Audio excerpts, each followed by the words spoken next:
Magandang umaga po sa inyong lahat. Alam ba ninyo na ngayon yung araw na create ng Lord para tayo ay mag-rejoice at magpuri sa Kanya? Sunday kasi ngayon. Kaya handa natin ating mga puso at ialay natin ang oras natin ngayon para sa Panginoon. Tumayo po tayo sa pagbasa ng awit 136 from verse 1 to 9. At sama-sama po nating basahin yung nakalagay sa ating program. Magpasalamat kayo sa Panginoon dahil siya ay mabuti. Ang pag-ibig niya ay walang hanggan. Magpasalamat kayo sa Kanya na Diyos ng mga Diyos. Ang pag-ibig niya ay walang hanggan. Magpasalamat kayo sa Panginoon ng mga Panginoon. Ang pag-ibig niya ay walang hanggan. Siya lang ang gumagawa ng kahangang-hangang mga himala. Ang pag-ibig niya ay walang hanggan. Sa pamamagitan ng kanyang karunungan, ginawa niya ang kalangitan. Ang pag-ibig niya ay walang hanggan. Inilatag niya ang lupa sa ibabaw ng tubig. Ang pag-ibig niya ay walang hanggan. Ginawa niya ang araw at ang buwan. Ang pag-ibig niya ay walang hanggan. Ginawa niya ang araw upang magbigay liwanag kung araw. Ang pag-ibig niya ay walang hanggan. Ginawa niya ang buwan at ang mga bituin upang magbigay liwanag kung gabi. Ang pag-ibig niya ay walang hanggan. Salamat sa salita ng Diyos. Tayo po'y manalangin. Aming Diyos, salamat sa iyong presensya sa aming kalagitnaan ngayon.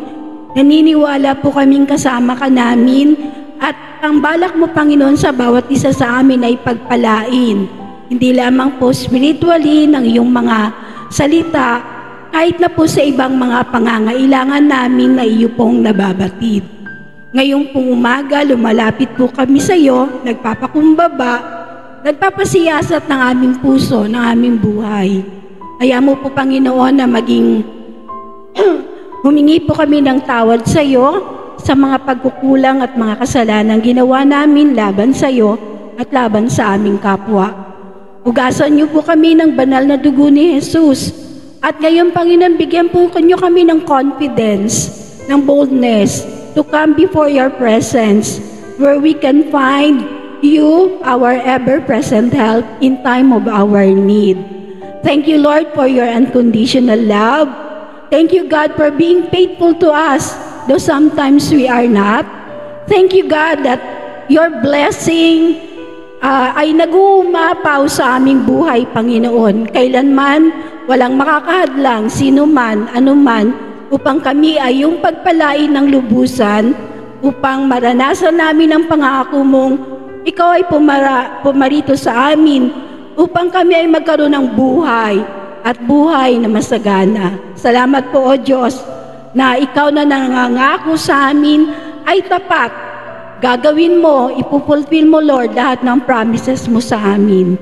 Salamat po, O Diyos, sa pangalan mo. Ito po ang aming panalangin, Jesus. Amen.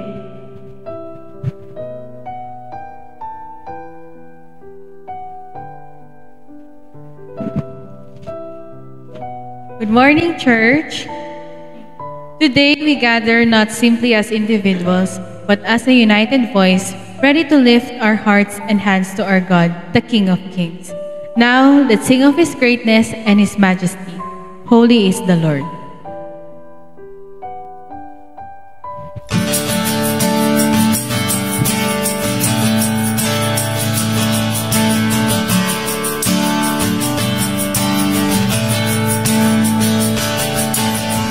We stand and lift up our hands, for the joy of the Lord is our strength.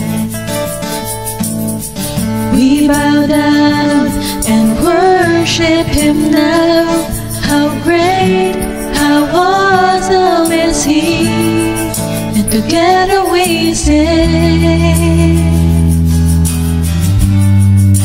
Holy is the Lord, God Almighty, and the earth is filled with His glory.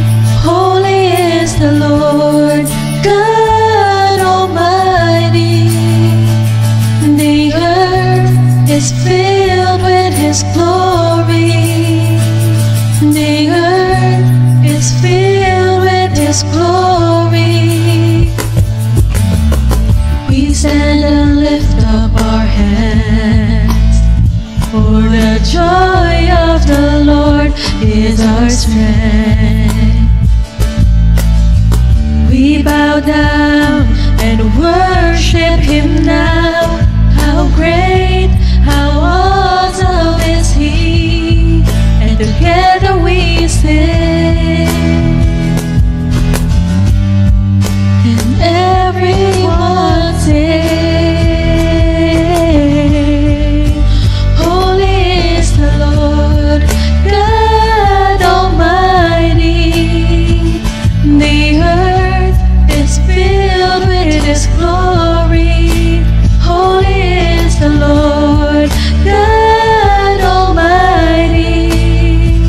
And the earth is filled with His glory.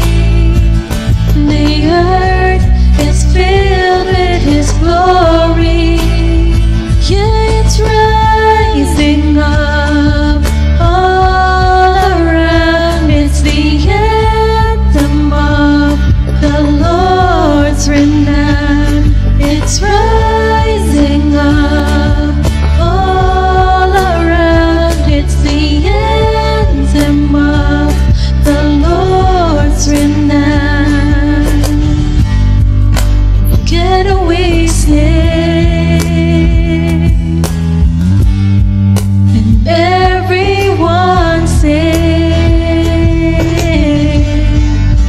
Holy is the Lord God Almighty. The earth is filled with His glory. Holy is the Lord God Almighty. The earth is filled with His glory. The earth is filled with His glory. The earth is filled with His glory.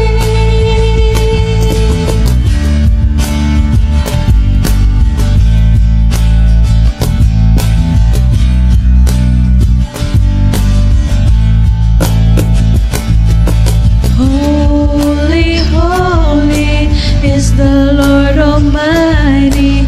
Holy, holy. Holy, holy is the Lord Almighty. Holy, holy.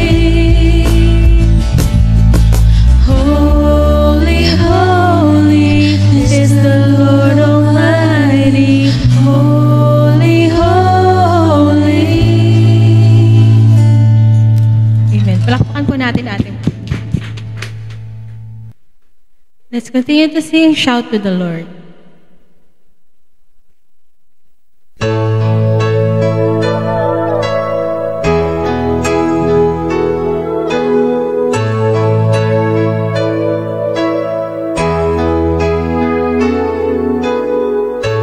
My Jesus, my Savior, Lord, there is none like you. All of my days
Dakilang Diyos, maraming salamat po sa umagang pinagkaloob mo sa amin. Sa muli po ay makakapagpuri kami. Maipapaabot namin ngayong umaga, Panginoon, sa inyo ang aming pagmamahal. Gayon din, O Diyos, ang aming pagdakila sa mga bagay na patuloy mong pinapahayag sa amin, mga bagay na iyong idinudulog sa amin, pinagkakaloob, at patuloy mo rin kaming binibiyayaan, Panginoon, sa lahat ng aming mga pagkilos. Maraming salamat po. Purihin ka, O Diyos, dakilain ang iyong pangalan. Linisin mo rin kami, Panginoon, sa umagang ito. Paglapit namin sa iyo, maging handa ang aming puso't isip, kaluluwa, na maging tama, maging akma. Magkaroon kami, Panginoon, ng tamang motibasyon sa paglapit sa iyo. Patawarin mo kami, Panginoon. Linisin mo po ang aming puso. At dalangin namin, Panginoon, na maging maayos ang aming unawa sa mga salitang aming pag-aaralan ngayong umaga. Patuloy ko pong nilalapit sa iyo ang dakong ito na aming ginagamit. Patuloy mo rin pong biyayaan, Panginoon, ang nagmamanage ng may-ari at ang may-ari ng dakong ito, ang Faith Christian School. O God, sa iyo namin idinudulog ang pamunahang ito para lang naglalayon din, Panginoon, na dalhin ang mga kabataan sa iyong paanan at sa iyong kaligtasan, Panginoon. Idinudulog ko po lahat ng mga pangangailangan ng paaralan at kanilang mga estudyante ay magkaroon, Panginoon, ng pagkakaayos at maging ang mga nagtuturo, mga guro. Gayon din, Lord, dalangin ko ang kanilang mga kalusugan. Dalangin ko rin, Lord, ang kanilang mga pangangatawan sa kanilang pangalaga sa mga bata nag-aaral dito. At salamat din po, Panginoon, at kami hinayaan mo na magkaroon muli ng panibagong araw na kami po ay magkatipon-tipon, magsama-sama ngayong umaga. Purihin ka po sa paaralan na ito, Panginoon, na iyong pinagkaloob sa amin.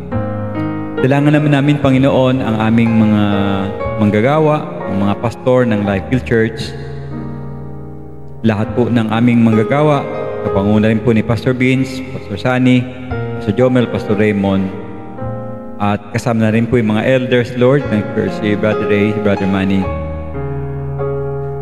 Dalangin ko patuloy ang iyong paggabay sa kanila. Ano man ang kanila ring mga pagsubok na pinagdadaanan, samahan mo sila, O Diyos, na magampanan nila ng tama ang mga bagay na inatang mo sa kanilang balikat. Payapain mo po ang kanilang mga puso't isip sa mga bagay na minsan na hindi nila kayang dalhin. Tulungan mo sila, O Diyos, at paunlarin mo po ang kanilang spiritual na buhay. At dalangin ko, Panginoon, ang kanilang pagiging tapat sa iyong salita na magpatuloy, O Diyos. Gayon din po, dalangin ko rin ang aming mga kapatid na mayroong mga karamdaman sa mga kasalukuyang ito. Sinasama namin sa iyo, O Diyos, ang kanilang mga sitwasyon.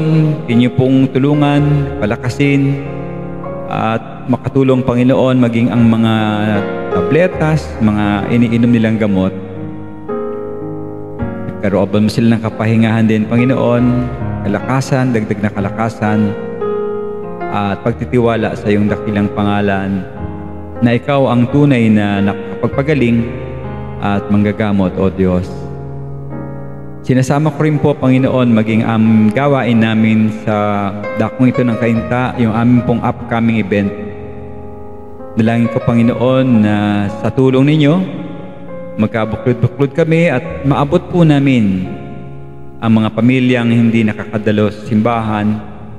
At yun ang aming panalangin, na makasama sila, mahikayat namin sila na sama-sama kaming sumamba sa iyo tuwing araw ng pagsamba, Panginoon. At maging maayos ang kanilang pamumuhay, ang kanilang paglakad. Dalangin ko, Panginoon, na mahikayat din namin sila na maging mas malalim sa pananampalataya. At yung pong unang bahay na aming isimula ng gawain kila Sister Karen, inihiling ko na kayo ang umausap, Panginoon, sa puso ng bawat isa na magsisipagdalo sa gawain ito sa huling linggo, Panginoon, ng Enero ng buwang ito.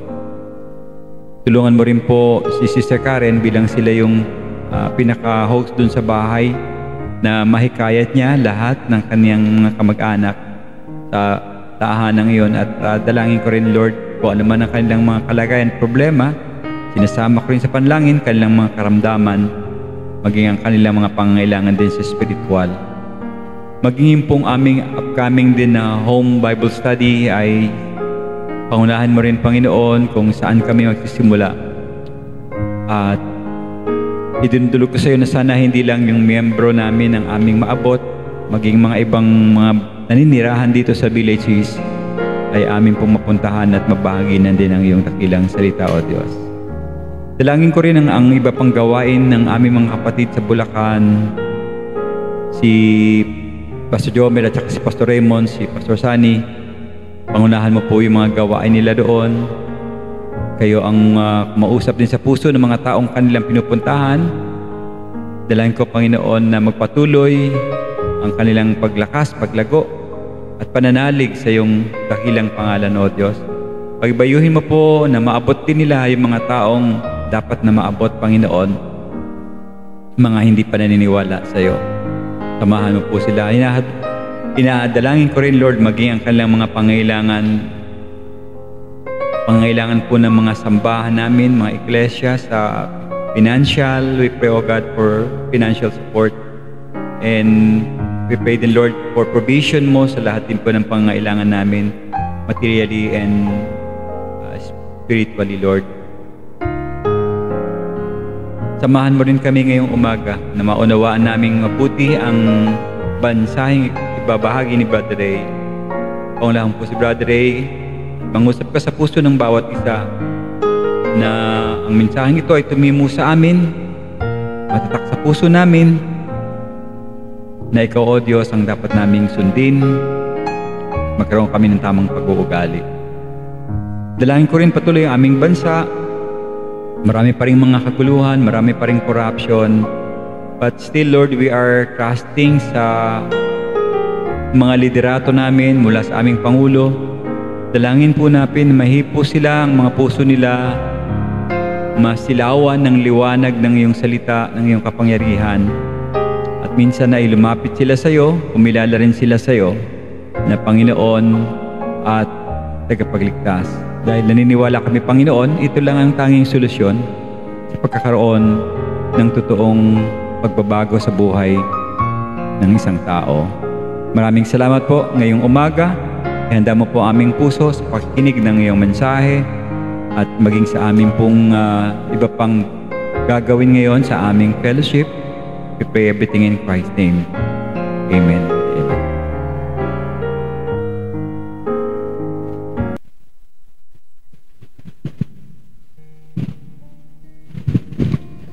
Tayo po ay dadako sa pasasalamat sa magitan ng pagkakaloob. Mababasa po natin sa 2 Korinto chapter 9, verse 7 to 8. Ang bawat isa ay magbigay ayon sa ipinasya ng kanyang puso, hindi nang hihinayang o napipilitan lamang, sapagkat iniibig ng Diyos ang masayang nagbibigay. Kaya ng Diyos na pagkalooban kayo ng masaganang pagpapala sa lahat ng bagay, upang maging masagana kayo sa lahat ng uri ng mabuting gawa, habang pinupunan ang lahat ng inyong mga pangangailangan sa tuwid. Tayo po ay magpasalamat sa ating Panginoon. Panginoon Diyos, maraming salamat po sa umagang ito. We pray, O Lord, to humble us as we come before you, Lord. We pray, O Lord, na iyong mercy ay magpatuloy sa aming buhay, Panginoon. Yung grace, Panginoon, ay patuloy namin pinapasalamatan sa araw-araw, Panginoon. Sa umagang ito, O Diyos, Kamay tinadakila namin, Panginoon. Ina-acknowledge namin ang iyong pagiging Diyos, yung pagiging makapangyarihan, Panginoon. At alam po namin na ikaw ang nagkukontrol, Panginoon, sa buhay namin. Sa umagang ito, dalangin din namin, O Diyos, na pasasalamat sa buong linggo na nakaraan, Panginoon. At gayon din po lahat ng mga provisions na pinagkaloob sa amin, yung patuloy na blessing, Panginoon, maging sa health, higit sa lahat yung aming spiritual blessings na tatanggap sa inyo. Sa umagang ito, O Diyos, tinataas namin yung mga kaloob namin. Alam po namin ito rin galing sa inyo.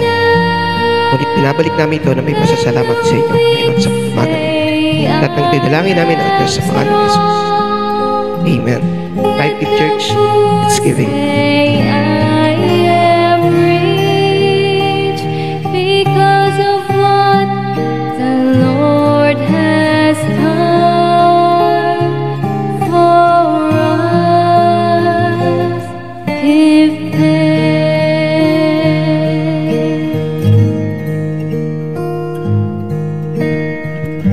Magandang umaga po sa ating lahat. Dapat ngayong araw ay guest natin si Sister Ebot. At nakahanda siyang pumunta dito. Bigla na lang nagkaroon siya ng yung kumare niya. May sakit yung asawa. Paalis na kasi siya bukas. Kulang na yung panahon para makapunta siya dito. Pero pinapaabot niya sa bawat isa yung kanyang pagka-miss sa bawat isa sa inyo. Gusto niya kayong makita. Kaya lang medyo may mga ibang sitwasyon na nangyari kaya hindi po natin siya makasama ngayon. So yung mga nasabihan ni Sen na nandito si Sister E ngayon ay medyo wala po siya. Ayun. Alam po natin na ang Lifefield ngayong taong ito, 2024, ay magsisimula tayong gampanan at seryoso nating tatalakayin yung patungkol dun sa topic na evangelism, yung pag-share ng gospel. Kaninang umaga si Sen pagkagising, may kino-coach siya sa akin, sabi niya, alam mo ba Ray, evangelism is like a beggar telling another beggar where to find bread.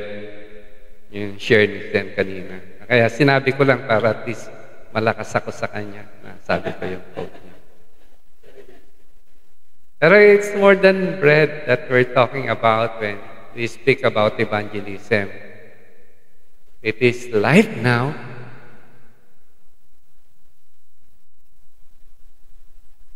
Then after this life, eternal life. Seryosong bagay at ako ay papasalamat sa Panginoon. Isang masarap na pribileyo na maging kabahagi dito sa gawaing malinaw na tinagubili ng Panginoon. Na bawat isang totoong Kristiyano dapat ginagawa. Ibabahagi mo yung mabuting balita. Napakalinaw po. Na ito ang dapat maging bahagi sa ating pagiging Kristiyano, gawain ng isang Kristiyano. Looking back, ako'y nagpapasalamat dun sa taong nag-share sa akin. Medyo may kasamang sarcasm, hindi niya alam na born again ako dahil sa sharing niya. Kasi ang evangelism, it's really a work of God. Sa Espiritu ng Diyos na kikilos sa ating mga puso upang dalhin ang liwanag na kaparaanan niya ng kaligtasan. Papasalamat ako dun sa ganun tao.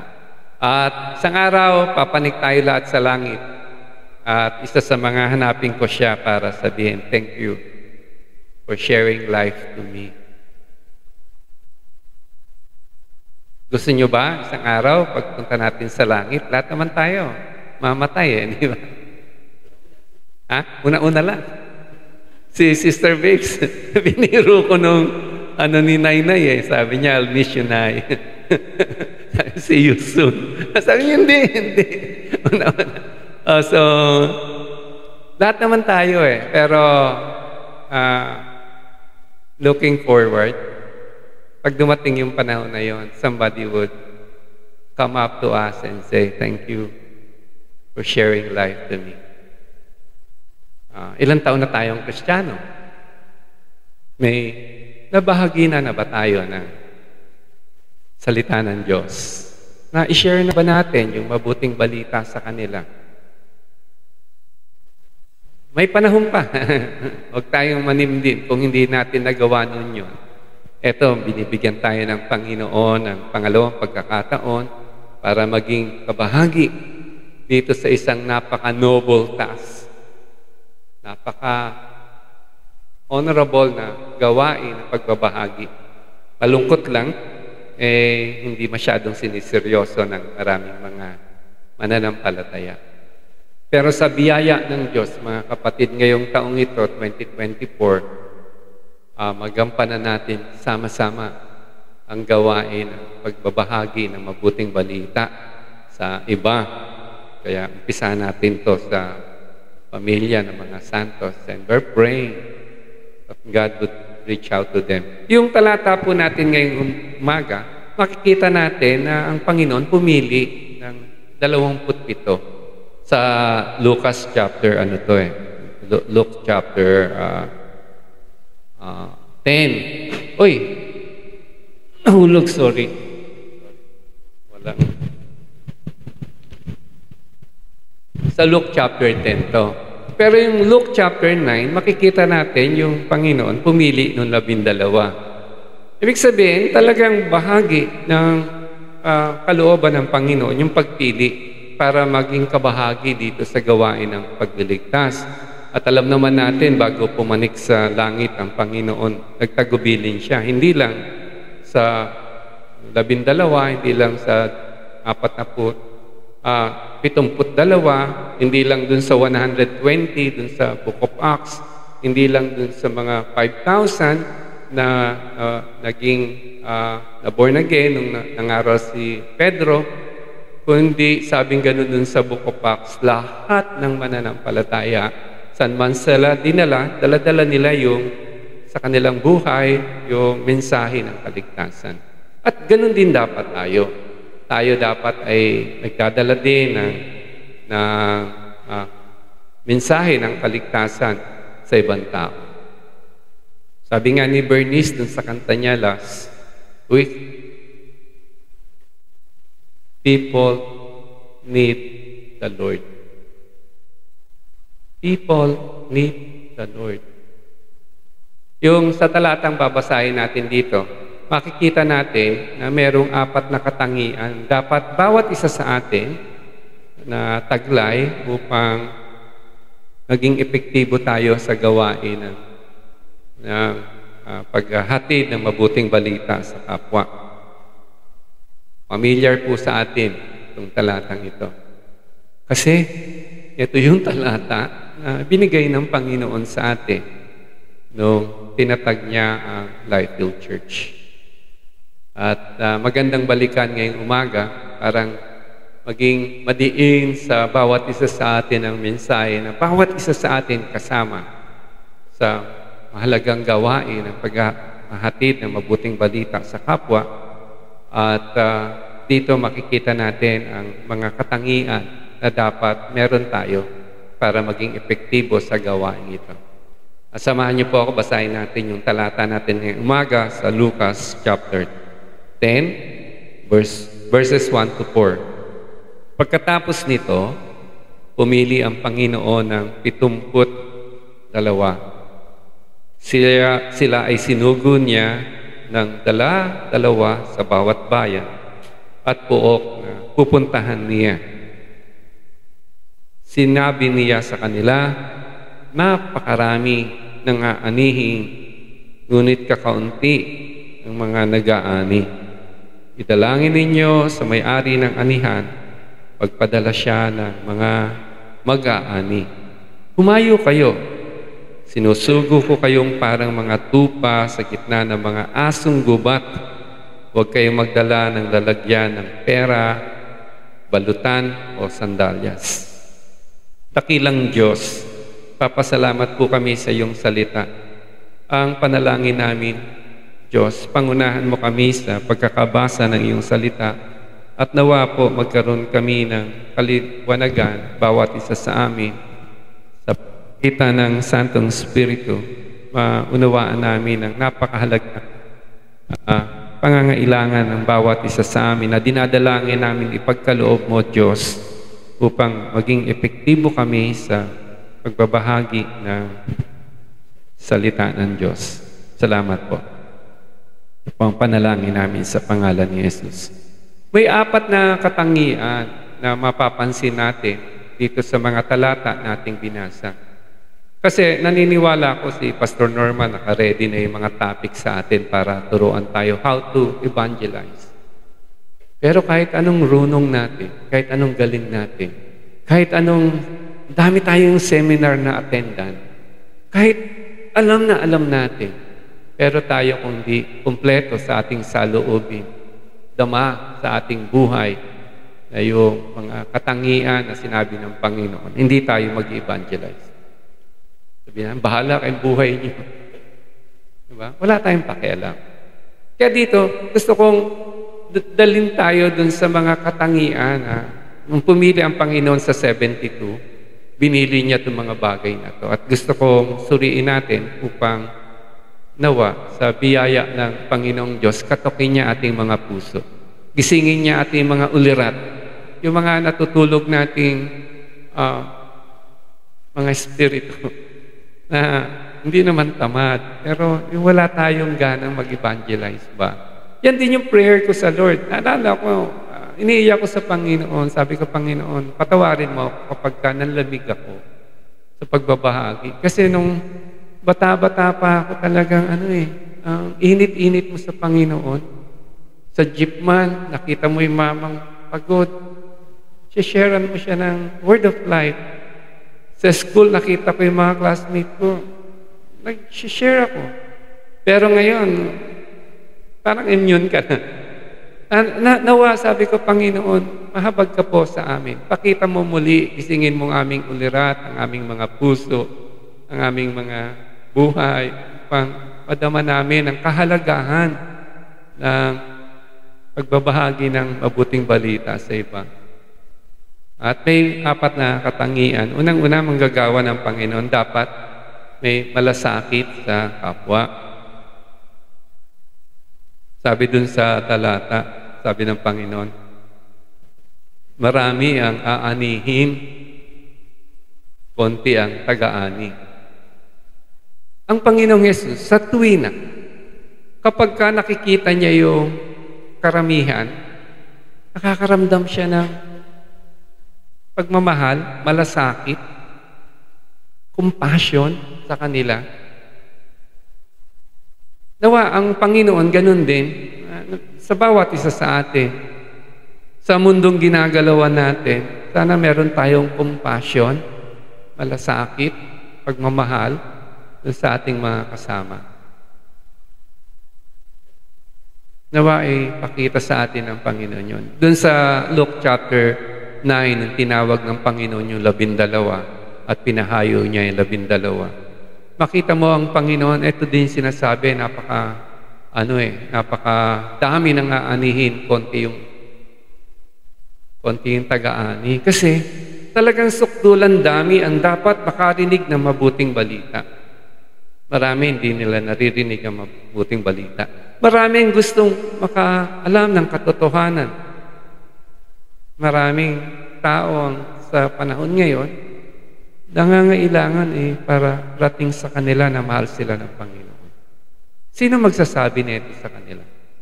Kung dun sa mundo natin ginagalawan, wala tayong pakialam. Sa mga nakakasama natin, wala tayong malasakit. People need the Lord. People need the Lord. Yung Panginoon, pag nakita yung karamihan, meron siyang compassion Sa tingin ko, sa maraming mga Kristiyano sa panahon ngayon, ito yung wala. Pag tinitignan natin yung mga tao, parang tayo yung 12 alagad, yung tinuturuan sila ng Panginoon. Doon sa Luke 9, sabi ng mga alagad sa Panginoong Jesus, Panginoon, ang daming tao Sumusunod sa Panginoon. Uhaw sila sa salita ng buhay, pero sabi ng alagad sa Panginoon, Panginoon, pauwiin mo na sila. Magugutom yan. Walang pagkain dito. Pauwiin mo na sila. Sabi ng Panginoon, hindi, pakainin natin sila. Ang layo. Pauwiin sa pakainin.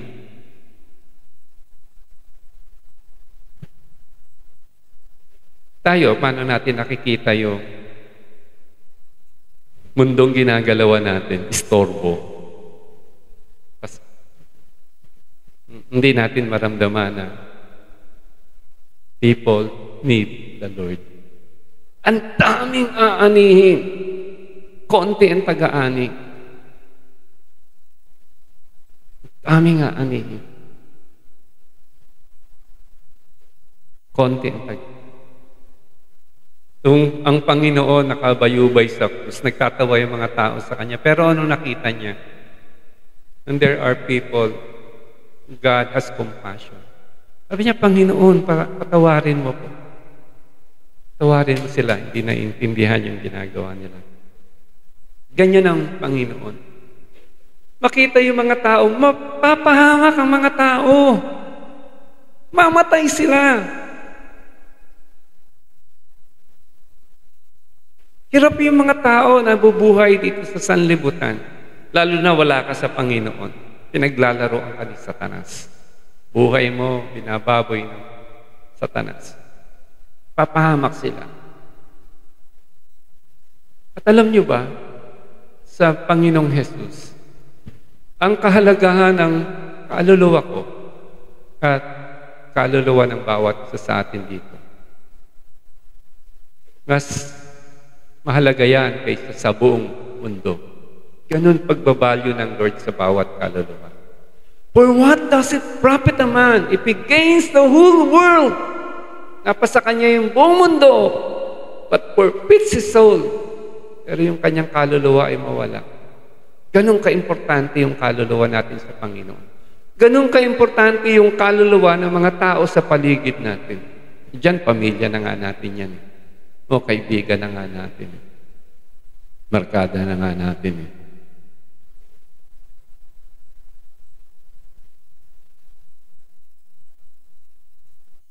Malungkot kung wala tayong pakialam, kung mapahamak sila o hindi.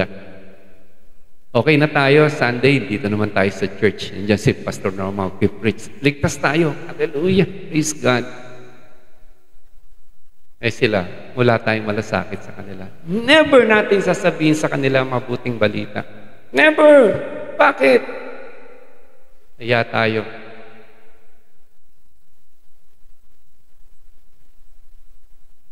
Pero lahat ng tao sa mundo, kahit anong relihiyoso man yan o hindi, lahat ng tao, kung walang Kristo sa kanyang buhay, ay mapapahamak. Delikado sila. Hindi na nga sila enjoy sa buhay dito sa lupa. Puros problema na. Puros stress. Pagdating pa ng panahon, patay na nga sila dito sa lupa. Paktay pa sa walang hanggan. And yet, kaibigan mo sila. O sana yung instrumento ng Diyos para sabihin sa kanilang mahal ka ng Diyos. Ang katotohanan na may tagapagligtas tayo. Noong last week, biglang may Google photo na, alam niyo yun, di ba, sa cellphone, biglang may lulusot na Google photo. Yung photo na yon, kasama ko si Sen, si Pastor Vince. Ito yung time na, ni Bless, yung tawag dito, yung Dibu ni Bless, doon sa clubhouse. Nakita niyo ba yung photo yon? Biglang sumulpot, biglang nagka-memory recall ka. Ito yung mga good old days. Biglang naalala ko. Si Bless 18 pa lang ngayon. Ngayon, professional na. Napawawa ko ang bilis ng buhay. Sabi ng Proverbs, life is like a vapor. Sa Tagalog, singaw. Parang singaw lang tayo. Dito. Ikaw nga nagpapatintero lang. Di ba, Brother Ray? Lalaro kayo, nahabol ka ng nanay mo nun. Na, patulog ka sa hapon. Kaya hindi ka natulog, may palo ka. Ikaw, noong bata ka pa, parang si Luis, nag-aaral kang magbisikleta. Tapos, ngayon, lolo ka na. Kaya parang, ang bilis ng buhay. Dati na, nag-aabang ka lang ng pasok ka sa school, habang ka ng jeep o bus, papunta ka ng college. Ngayon wala, retired ka naman ngayon. Retired ka na. Ang buhay ang bilis, di ba? Di ba? Dati noon, nililigawan ka pa ni Raddy, ngayon, ang anak niya mag-aasawa na. Ang bilis. Kikwento kami ni Brother Ray, eto na pala yung mga anak mo.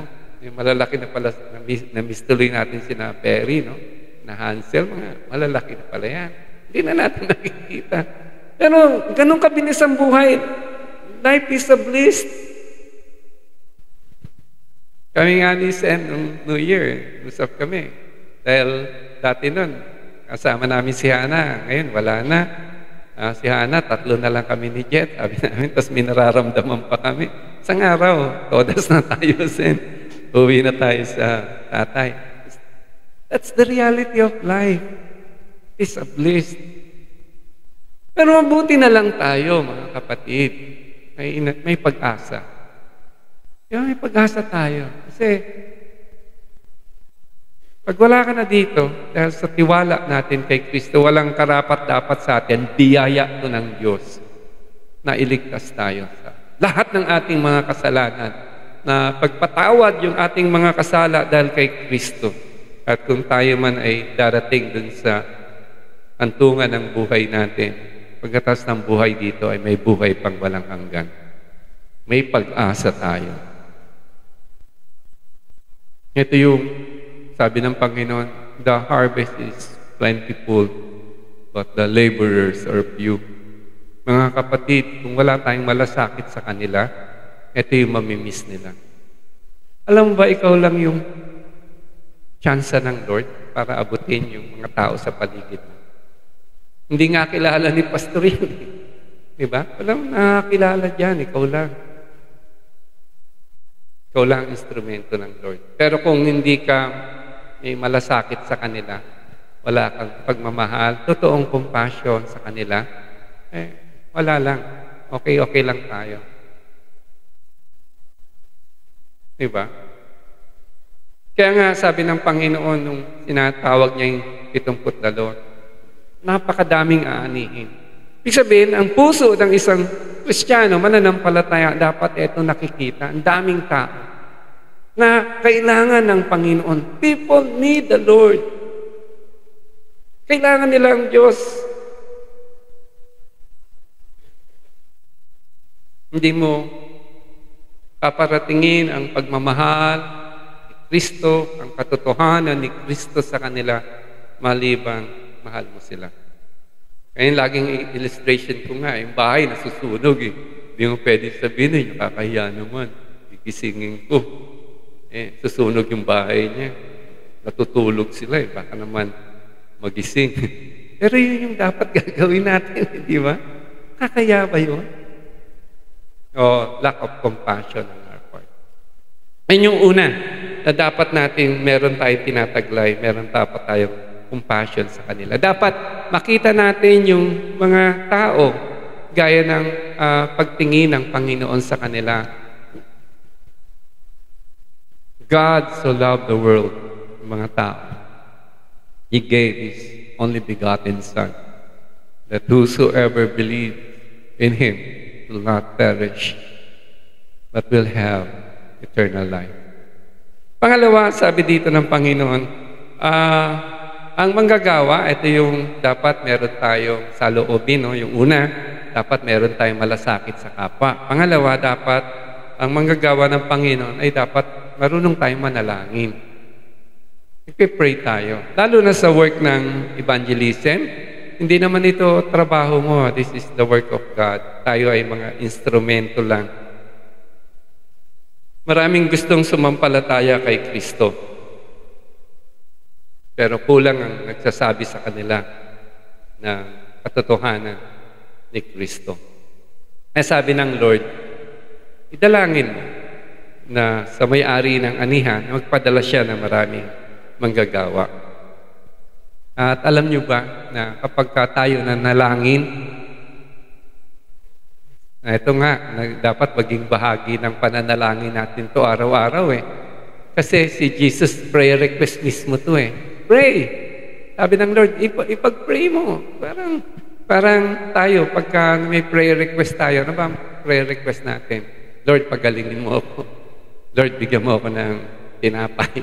Lord, bigyan mo ako magandang trabaho. Lord, bigyan mo akong gwapong boyfriend. Oh, Lord, bigyan mo ako ng magandang negosyo. Lord, paunlarin mo yung ginagawa ko. Yun, naging pengi noon. Naging si Jesus sa atin, naging pahingi noon, hindi Panginoon. Honest, sa prayer time natin. Nagkaroon ba tayo ng panahon na sabi natin, Lord, padala ka na mag-aani sa anihan. Dapat eto lagi natin. Pinag-pray.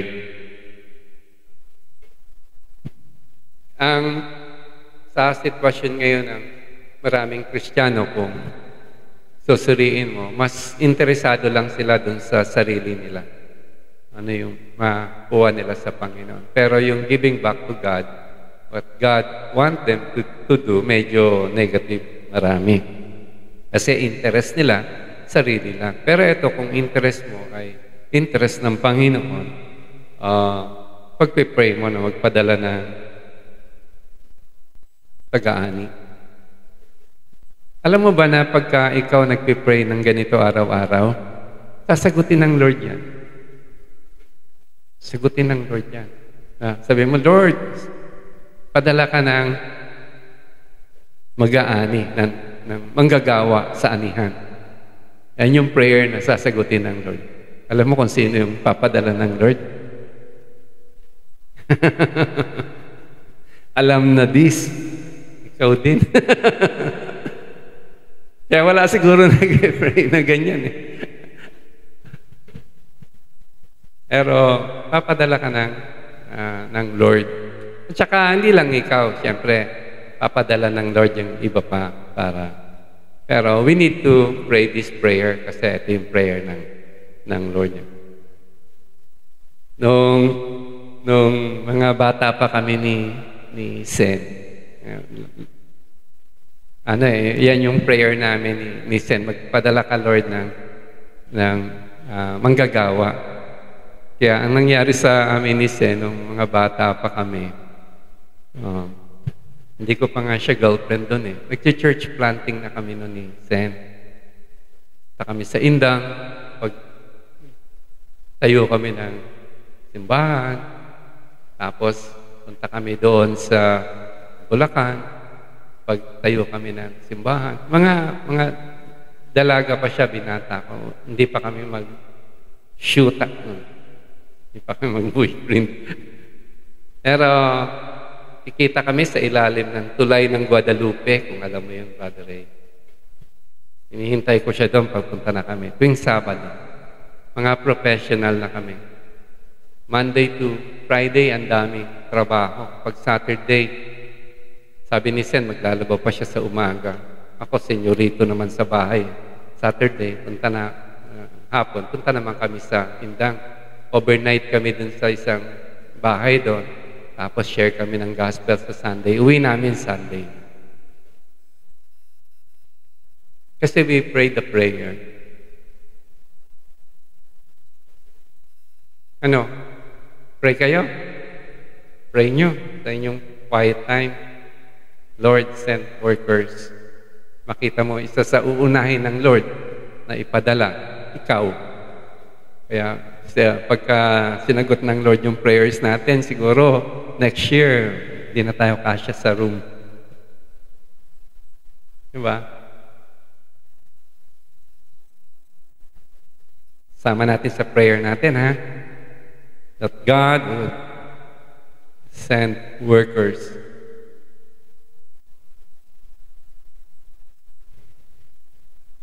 Kaya sabi ko, nalulungkot ako yung pag nakikita ko na yung nababawasan mismo yung seal ko for evangelism. Kasi alam ko yung joy na sumusunod sa Panginoon. Alam ko yung saya at tuwa na makabahagi sa gawain ng Panginoon. Maraming Kristiyano, sad, to cease. Sad sila kasi kulang sila sa bahaging ganito sa kanilang buhay. Hindi vibrant ang kanilang Christianity because kulang sila sa pagbabahagi. Sa totohanan lang, hindi mo kailangan ng maraming training para mag-share ka ng gospel. Ang kailangan lang, ikaw personally, naging totoo ang salvation sa iyo. Naranasan mo buong totoo ang kaligtasan. At dahil dito, pagka ikaw ay, kaya nga, bawat isang mananampalataya, tinawag ng Panginoon, humayo kayo, pangaral niyo yung mabuting balita, saan man kayo pumunta. Yun yung katotohanan doon. Naalala ko nung na born again ako, 3 months, wala akong alam, John 3:16 lang. Nagtatawanan ako dun sa school, pero ang lakas ng loob ko dahil sa tulong ng Panginoon. Kasi, masyadong malinaw sa akin yung pagkatawag na magbahagi. Kumuha ako ng sulat dun sa din namin. Sabi ko, mag-share ako ng gospel ganitong araw. Tuesday, Thursday pa. Pinuha ko dalawang araw sa chapel mismo ng namin, school. Yung din, binigyan naman ako ng permit. Kaya every Tuesday, Thursday, nandoon ako. Nagagalit yung ibang mga Katoliko. Kasi Catholic Chapel, yung ba't anong ginagawa ko doon nag-preach. Mukha akong tanga, sa totoo lang. Nagkatawanan ako, may yung mga fraternity doon sa paligid. Paglalabas na ako, ayun na si Praise the Lord. Naiya naman ako siyempre, hindi naman makapalamukha ako nun. Pero sabi ko, Lord, this is for you. Pero alam nyo ba, yung simpleng ganong trabaho, isa sa bunga ng ministry ko doon, may church na siya sa Mindanao. Ang laki ng church niya. Full-time siya doon. Looking back, ayun yung mga moments na I'm thankful to God na gamit ako doon sa ganong paraan. Ang tawag niya sa akin, tatay, dahil ako daw nag-share sa kanila ng gospel. Kapatid, sayang. May opportunity tayo na maging bahagi dito sa napakagandang gawain ng Panginoon. Inigising ko kayo. Bahagi ka dito. Isang araw, kita-kita kayo sa langit. Sabi niya, uy, salamat. May malasakit ka sa akin. Salamat, nag-pray ka na magpadala ng Lord ng manggagawa at pinadala ka para sa akin. Yung pamilya natin, alam nyo, hindi tayo maaring gamitin ng Lord mag-share sa kanila. Galit sila sa atin. Pero mag-pray tayo, magpadala ang Lord ng manggagawa para magbahagi sa kanila. Iyan yung isang dahilan kung bakit ngayon sa prayer meeting natin, di ba? May mag-share ng gospel dun sa pamilya nyo. At least kung hindi man ikaw, epektibo, may ibang tao na pwedeng mag-share. Okay? So, dalawa yung nasabi natin. Una, dapat may malasakit ka sa kapwa. Pangalawa, marunong kang manalangin. Pangatlo, handa kang umarap sa panganib. Kasi sabi ng Lord, kayo papadala na parang tupa sa gitna ng asong gubat. You will be sent as sheep among the wolves. Delikado. Ang Panginoon, honest Hindi namin niya sinasabing walang problema. Ang sinasabi ng Panginoon, sigurado, may pag-uusig. Parte yan ng pagkatawag sa'yo. Kaya dapat handa ka dito. Ang mensahe mo ng pag-ibig at pagmamahal sa kapwa, maaring magresulta yan ng insulto at pangungutya sa iba. Sabi ng Lord, okay lang. Dapat ready ka lang. Kasi not all will accept your message. Very honest ang Panginoon. Sa totoo lang, yung 12 minus Judas, pinalta ni Matias, yung 12 except John, na martyr sila sa Panginoon. Itong 72, maaaring ganun din ang nangyari sa kanilang buhay. Ganun din yung 120 at maraming mga Kristiyano ang inusig dahil sa kanilang pananampalataya. Noong last week na kapanood ako sa Fox News, may isang ini-interview, sabi ng interviewer, sino ba ang, kasi nagkakagulo dun sa Middle East between Muslims and May mga iba't ibang bahagi pa ng Muslim. Tinanong yung interviewer, sa buong mundo, sino bang persecuted talaga? Sino ba talaga yung pinahihirapan ng todo-todo? Sagot nung ini-interview, based sa kanyang data, Christians are the most persecuted of all the religion in the world. Tayo pa rin eh. Sabi nung interviewee, sa China lang, 100 million na persecute. Sa India, 75 million.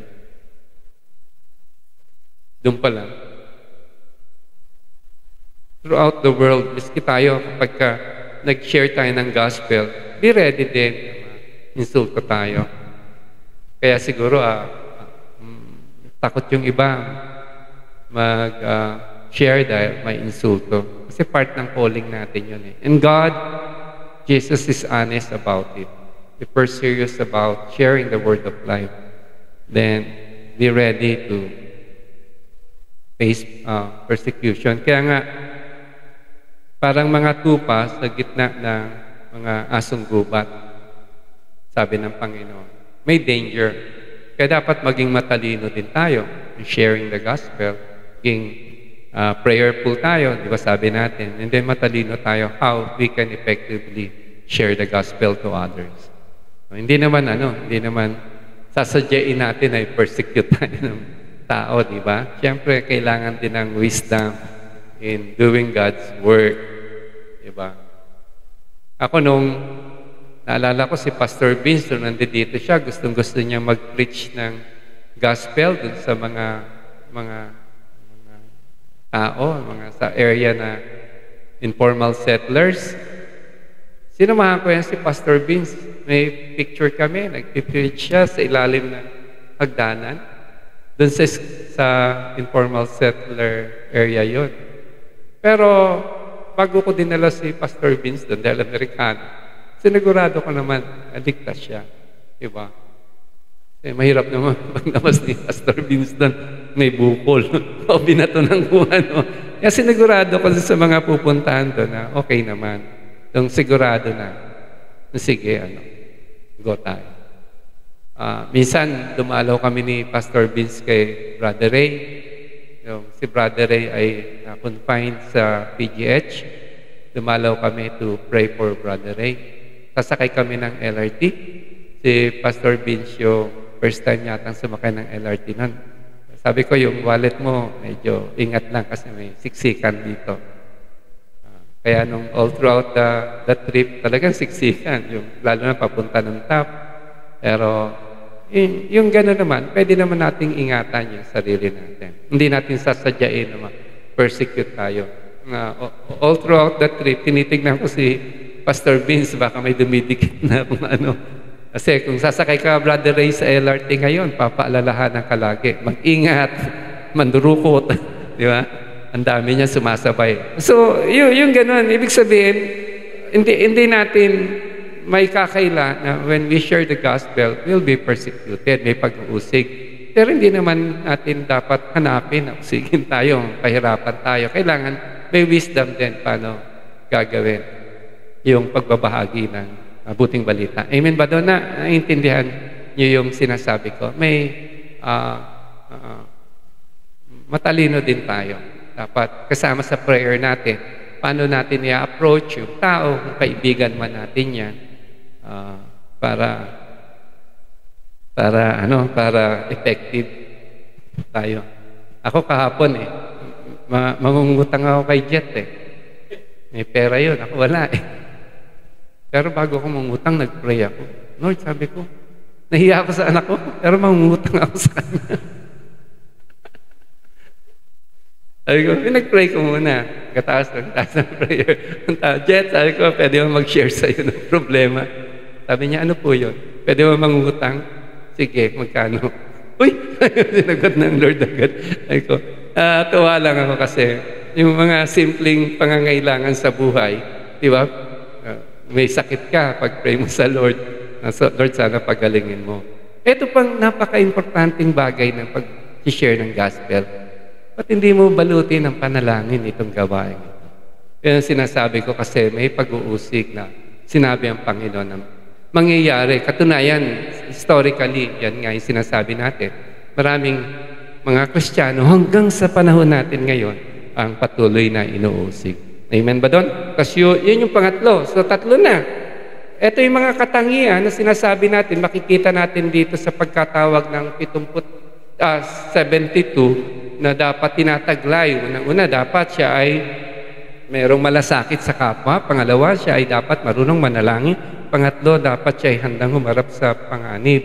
Ito yung pang-apat, ang manggagawa ng Panginoon, may dapat buo ang pagtitiwala sa Diyos. Dapat nagtitiwala ka sa Diyos. Ang Diyos ang kasama mo sa lahat ng ginagawa mo. Kaya sabi ng Lord dito, huwag kayo magdala ng dalagyang pera, balutan, at sandalyas. Nasabi dito ng Lord, ako mag-provide. Ako ang kasama nyo. Alam nyo ba dun sa Great Commission, may promise din ng Lord, sabi na, humayo kayo sa buong mundo at ipangaral nyo mabuting balita. Pero sabi ng Lord, kasunod nun, minsan nakakalimutan natin, I will be with you until the end of the world. Nakakasama mong Lord. Kaya dapat tiwala ka na ang Diyos na kasama mo dito sa gawain ito at tiwala ka na ang Diyos ay tapat. Hindi ka niya pababayaan. God is faithful. And God is a rewarder. Sabi dun sa Mark chapter 10 verse 29. Kasi si Peter, sabi ni Peter, Panginoon, iniwan namin lahat para sa iyo. At ito yung response ng Lord kay Peter. Sabi ni Lord kay Peter, sumagot si Jesus, tandaan nyo, ang sino mang mag-iwan ng kanyang tahanan, o mga kapatid, mga magulang, mga anak, mga lupain, dahil sa akin, sa magandang balita, sabi dun sa verse 30, listen to this very carefully, ay tatanggap sa buhay na ito ng 100 ulit pa ng mga iyon.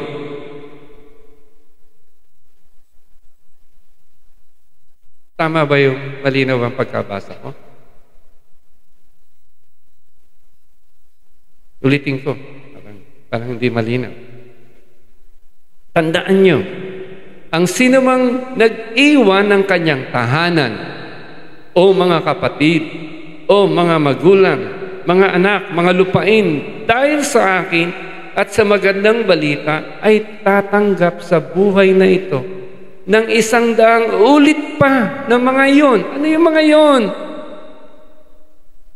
Tahanan, kapatid, magulang, anak, lupain. Be-bless tala tayo ng Lord. Mga bahay, mga kapatid, mga ina, mga anak, mga lupain. Kaya lang hindi natapos doon yung pagpapala ng Lord. Ngunit, may kalapit na pag-uusig. May kasamang persecution, honest ang Lord sa atin. Diba? Hindi ibig sabihin, hindi trouble-free. At sa panahong darating, hindi pa natapos ang pangako ng Lord. Sa darating na panahon, magtatamo siya ng buhay na walang hanggan. Makita mo yung tao pala na magsusuko sa Panginoon at gagawin yung pinapagawa ng Lord, ay ibibless niya sa lifetime na ito at pagkatapos ay buhay na walang hanggan. Panalo o panalong panalo? Panalong panalo. You want to be a winner in this life? Obey the Lord. Follow His commandments. Alam niyo noong ilang taon na ba noong 1997 ata ito, may decision akong gagawin sa buhay. Kasi nung time na yon, kailan ba siya? 1996, 1995, 1997, nung ang CTC, nawalan kami ng pastor. Umattend kasi ako doon eh. Tapos nawala kaming pastor. Mga 3 months pa lang ako nagko-commit dun sa CTC. Sabi ng mga naiwan doon na kung pwede, tumulong ako sa church gawain. Pwede ako magpastor. Dalawang concern ko nun sa Lord Sabi ko, Lord, kung tatanggapin ko tong hamong ito, sabi ko, paano na yung mga anak ko? Paano na yung asawa ko? Yun yung dalawang concern na sinabi ko sa Lord. Kasi yung mga anak ko noon, elementary pa lang. Hindi pa nga nag-aaral pa lang na papasok pa lang si Jet mag-aaral ng kinder. Tapos dahil sabi ko, kinonsulta ko yung kaibigan ko na gusto ko mag full-time sa ministry. Diniscourage ako ng best friend ko. Sabi niya, Ray, isipin mo yung mga anak mo. Elementary pa lang. Walang pera dyan sa papasukin mo. At baka makawawa yung pamilya mo. Tapos ang isa pong concern ko pa, si Sen. Kasi si Sen mo, yung time na yun, pinag-full-time ko siya sa mga anak namin. Mag-alaga ka na lang, Sen, ng bata, sabi ko. Ako na magpo-provide sa'yo. Hanggang sa pagtanda mo, sabi niya, ako magbibigay ng retirement mo. Yung dalawang concern ko. Kaya lang, nung pag magpo-full-time ako, babalik ako kay Sen, sabihin ko, Sen, pasensya na. Yung pangako ko sa'yo, mukhang hindi ko matutupad.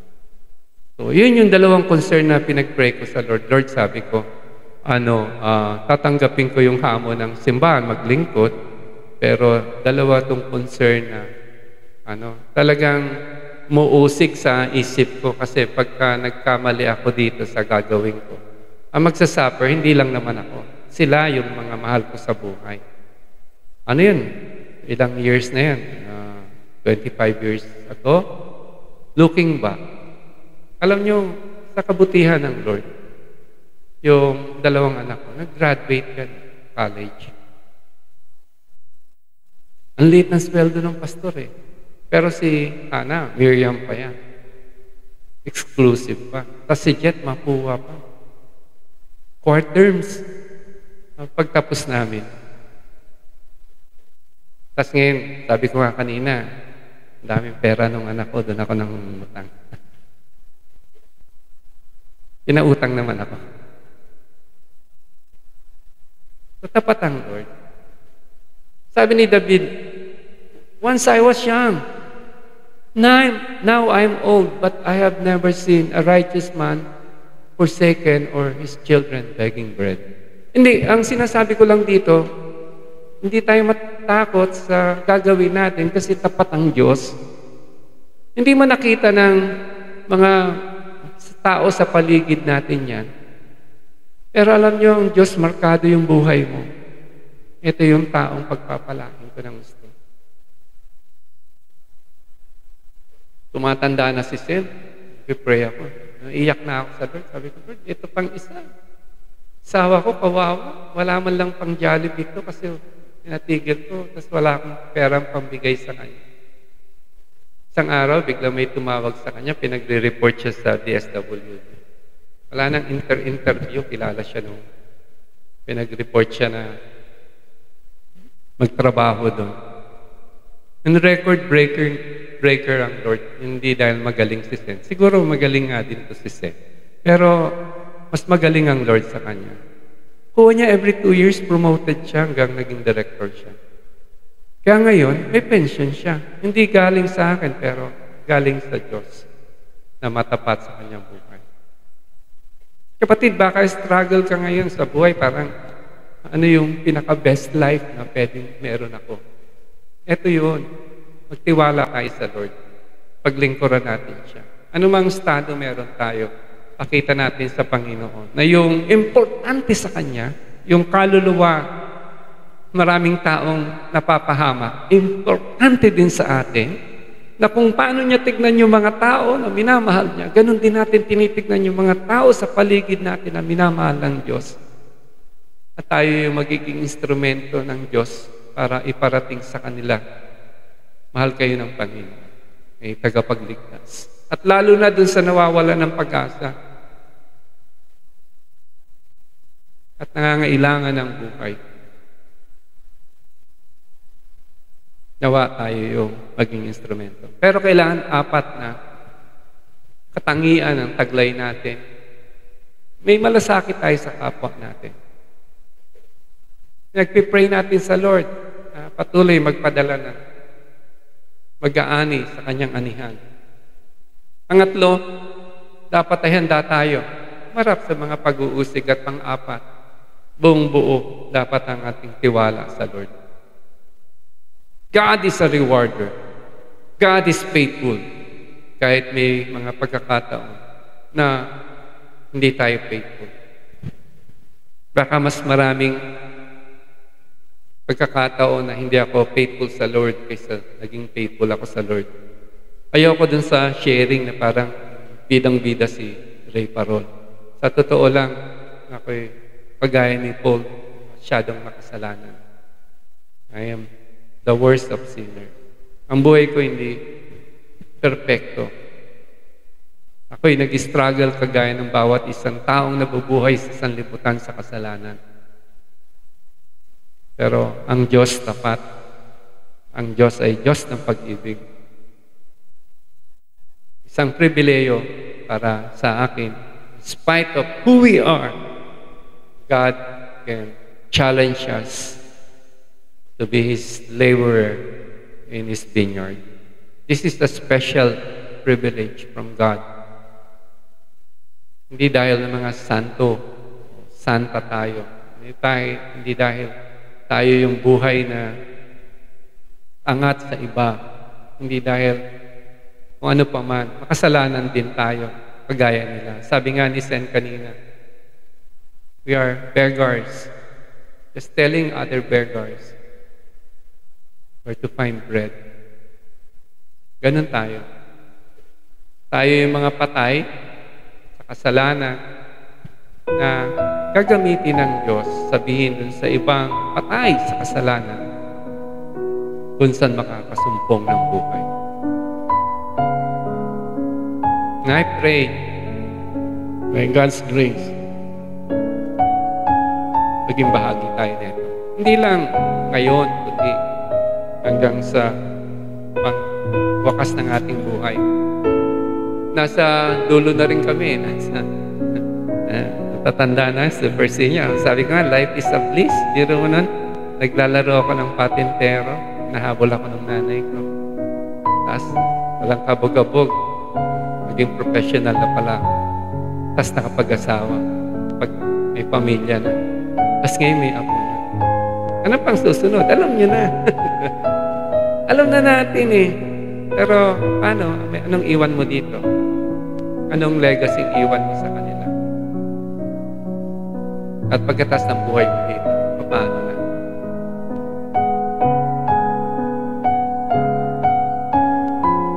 Apat na katangian. Dawa, panalangin ko sa Lord magkaroon ng bawat isa. Malasakit sa kapwa, panalangin para sa manggagawa. Handang marap sa pag-uusig at buong-buong pagtitiwala sa katapatan ng Diyos. Let us pray. Dakilang Diyos, maraming salamat po sa kang mabuting Diyos. We worship you, we praise you, we glorify your name. We say you are our God. Thank you for forgiving us our sins. We pray, Lord, yung napag-aralan namin, instill in us this Spirit, yung mga katangian na inanap mo dun sa 72 na tinawag mo upang humayo. So that kagaya po nila, kami maging epektibo sa pangangaral ng iyong mabuting balita. Ito pang panalangin namin sa pangalan ni Jesus.